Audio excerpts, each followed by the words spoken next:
NBA front office insider Grant Liffmann. Grant, unfortunately, a hot topic at times this year has been tanking, but Adam Silver and the league have been vocal about trying to figure something out there, releasing 3 anti-tanking proposals late last week. What has been the reaction to those? Honestly, the reaction is confusion. It's a little confusing. The 3 proposals, if you haven't got a chance to see them, they're really, the gist of it is they're flattening the odds a little bit, trying to expand it so that teams don't have their bottom fall out and they lose every game to try to get the top pick, the top percentages. They expand it. One of the proposals adds a 2-year average, or you hit a baseline floor of wins. The point is, it's confusing, and executives I've spoken to, they don't really fully understand the mechanics of some of them, and also it's just not the most intuitive process. At the end of the day, in my opinion, what's happening is, like, these proposals don't necessarily stop tanking. It still incentivizes losing.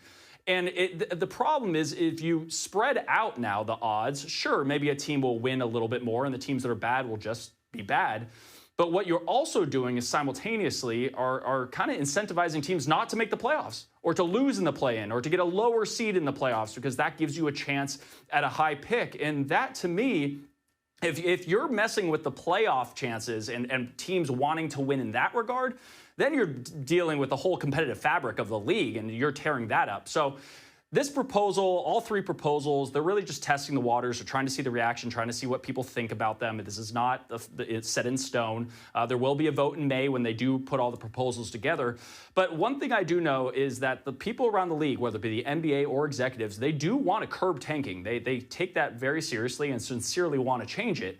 But there's no easy solution to this. And in my opinion, until you incentivize making the playoffs, getting a high seed, winning, and that's the incentive, and you add maybe more incentives to that, rather than disincentivizing losing, I think you have a better chance of really getting teams to buy in. But at the end of the day, yeah, if we're dealing with any bit of the competitive fabric of the league by saying, hey, don't make the playoffs and reward you, that scares me, Ahmed. Yeah, that's really well put, Grant. So many moving parts. Grant Liffmann, our front office insider. So, yeah, Evan, wave a magic wand here, because obviously the league wants a couple of things. They want games to be competitive, and they want teams to try to win, obviously. But you also want to reward the teams that are struggling right now and give them some better players through the draft. Magic wand, how do you fix this whole thing? I don't have the answer. You know what I mean? I don't even think I get paid enough to figure out the answers. But, I mean, you can't get mad at the organization doing what's best for them and trying to set themselves up. And sometimes when you look at the landscape, you might be like, hey,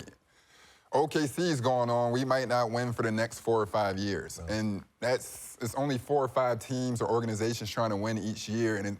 And you know, sometimes when you look at the paperwork and the sheets, it might be a long 6 or 7 months. So I don't really know how to balance it out. I just know it's always going to be like an ongoing thing, I believe. I like the flatten the odds, the verbiage there. I think everyone who doesn't make the playoffs and the losers in the play-in should, you know, be getting a higher opportunity to get a draft pick. I think that's important. I think if you do flatten it that way, you know, you're not going to get necessarily the highest pick. So you're going to continue to compete. I think that's what we all want. Competition is the major thing. There were some really egregious games this year, I thought, particularly with Utah and Brooklyn and Washington at times, and Indiana even. You know, that just looked like they didn't want to win. And you know, the players want to win. They really do. I remember, I'm sure you might have had that. I played on one losing team in my 11 years, and it was in Denver. And they were basically wanted to lose the games in order to get the pick. They ultimately got the number 2 pick for Carmelo. But the thing that was interesting is the players played as hard as they could. It was the coaches and the organization from up top saying, pull those guys towards the end of the game. And that makes for not an entertaining product, and the fans deserve better. I mean, it's fascinating because trust the process. You were a part of that, Evan. That was a message to the fans. Hey, stick with us. What was it like as a player on that team sending that message? Yeah, it was completely just like anti. I think one thing as a pro, a consummate pro, especially back in those days before it came down to being like, hey, let's tank. We were all playing hard, playing to compete, and you know, trying to play to get the most out of our NBA career. I think when you remove the business part of it, we're still humans who really care about a game passionately. And I think that was the thing that got lost in the concept of it, where I think this whole situation started going left. It's like, hey, when competition no longer matters, and what are we talking about? Yeah. This goes from being, one of the best leagues in the world of being, daytime drama. It's the whole point of it, right? You're competing to win out there. Hit subscribe for more news, highlights, and analysis from the NBA on NBC.